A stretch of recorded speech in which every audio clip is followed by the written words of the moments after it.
Training is one of the smaller topics for the unit, and basically the questions that we might get asked are describe, explain or outline on-the-job and off-the-job training methods, propose and justify a training method the business should use in a case study, discuss, evaluate or analyze on-the-job and off-the-job training methods, so advantages and disadvantages and so on. So basically it comes down to we've got two types or groups of training. On-the-job training conducted within the business in the environment in which the employee currently works by a person who works for the business.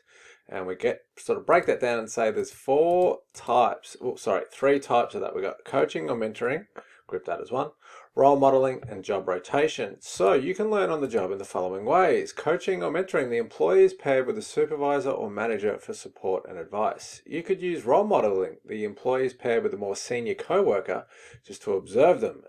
Maybe someone who's done the same role right now or has done it in the past. And lastly, job rotation, the employee is rotated between departments or teams within the business on a regular basis to apply and learn new skills. And with that is going to come, so instead of using, say, off-the-job training, which we'll get to in a second, we're going to train people at work with our current workforce in the actual environment where they work. And the pros of that are better application of skills. You're being trained where you actually work so you can apply it better.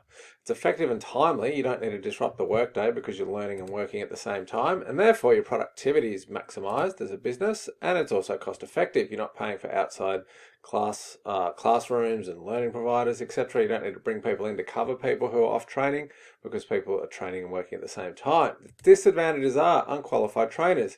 You're just getting employees to do it. They might not actually be the best person to show someone how to do the job. It also relies on current employees, so if they're not very good, or maybe they're sort of passing on an already bad culture, they're just going to hand that over to the current employees. And lastly, learning distraction. The training's not done in a controlled environment, so that you might get distracted by noise, emails, phone calls, customers, etc.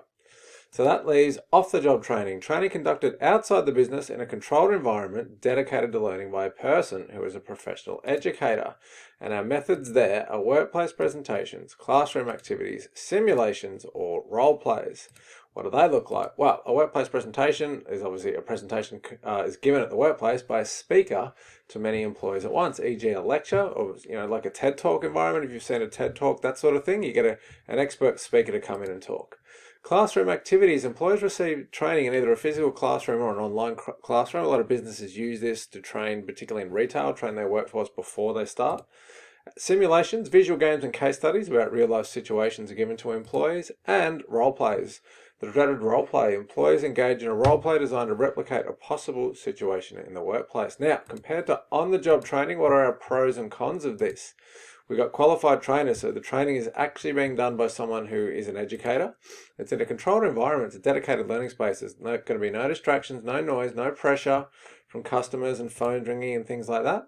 So therefore, you can sort of take a bit of a risk and develop skills, and you've got this freedom to learn. You can make mistakes, and it's not actually at the workplace, so you can get your mistakes out in the training room. Disadvantages are it's harder to apply the skills. No matter how real a simulation feels, it's never as real as being at work. So that can make it difficult to apply back at the workplace. It's not timely in learning. Employees actually got to be off the job to get this done. So that means they're not working. So therefore your productivity is down. And it's also costly. It's costly to replace the worker who's off training for the day.